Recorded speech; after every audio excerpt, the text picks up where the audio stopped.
Tikman natin ngayon tong kawil soup na nabili namin dito sa may Excellent Store sa taas. Masarap to kasi yung karne niya malambot talaga. Yung sabaw, sticky, saucy kayo, tapos yung mga plantain, patatas, mga gabi, ubi na pinaghalo nila. Ang sarap.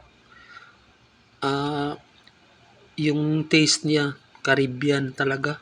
Ang sarap ng luto nila. Dito lang 'to mabibili sa town. At bumili rin ako ng side dish, yan, patatas, gabi, ubi, at plantain, yung saging. Dito yan mabili sa taas sa Excellent Store sa food court nila. So diyan kami nakain.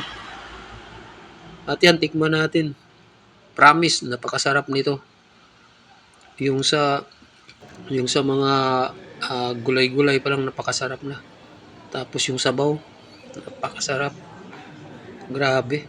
Parang kung wala kang tulog at lasing ka sa gabi, tapos yan nakakainin mo sa umaga. Nako, mapainom ka bigla na uli ng alak pagkatapos. Siguradong mawala yung pagkalasing mo dyan. Napakasarap. Parang soup number 5 sa atin. Pero yan lang po ay paa ng baka.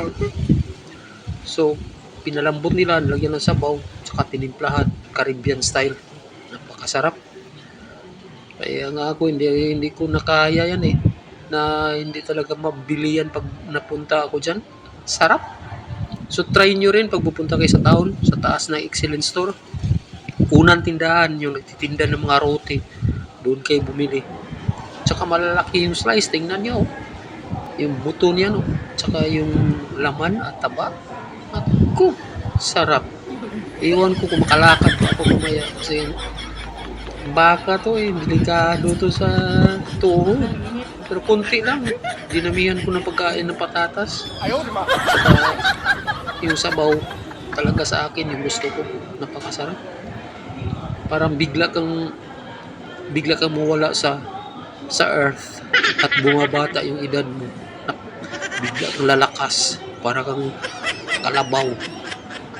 Kaya yan, bumili ako niyan. Tsaka napakasarap talaga niya. Yung sabaw, sarap ng timpla nila, Caribbean, hinigop ko na. So try nyo rin pag napunta kayo sa town, ha. So yun lang po. Ciao.